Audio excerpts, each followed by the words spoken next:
ത്രിയേക ദൈവത്തിൻ്റെ തിരുനാമത്തിന് മഹത്വമുണ്ടാകട്ടെ.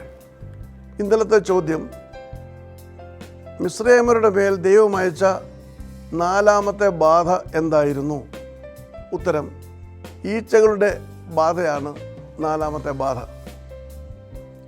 ഓരോ ബാധ കഴിയും തോറും ഫറവോൻ തൻ്റെ ഹൃദയത്തെ കഠിനമാക്കിക്കൊണ്ട് ഇസ്രായേൽ മക്കളെ വിട്ടയക്കുവാൻ വിസമ്മതിച്ചു. മിസ്രൈമിലെ സകല ദേവന്മാരെയും തകർക്കുകയും അവരുടെ മേൽ തൻ്റെ ന്യായവിധി നടത്തുകയും ചെയ്യുന്ന ദൈവമാണ് യഹോവയാം ദൈവമെന്ന് ഇസ്രായേൽ മക്കളെയും മിസ്രൈമ്യരെയും ഒരുപോലെ ബോധ്യപ്പെടുത്തുവാനാണ് ദൈവം ഈ ബാധകൾ അയച്ച് അവരെ പീഡിപ്പിച്ചത്.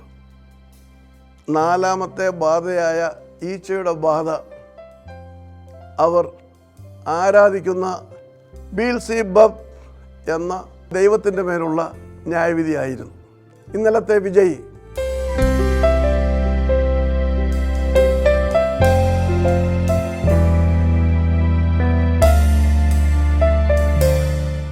ഇന്നത്തെ ചോദ്യം, വെള്ളിയേക്കാൾ ഉത്തമമായ സമ്പാദ്യം എന്താണെന്നാണ് ശലോമോൻ പറയുന്നത്. ഞാൻ ആവർത്തിക്കുന്നു, വെള്ളിയേക്കാൾ ഉത്തമമായ സമ്പാദ്യം എന്ത് ആണെന്നാണ് ശലോമോൻ പറയുന്നത്? അതിവേഗം ശരി ഉത്തരം അയച്ചു തരിക. ദൈവം നമ്മെ അനുഗ്രഹിക്കട്ടെ. താഴെ കൊടുത്തിരിക്കുന്ന വാട്സാപ്പ് നമ്പറിൽ നിങ്ങളുടെ ഉത്തരങ്ങൾ അയയ്ക്കുക.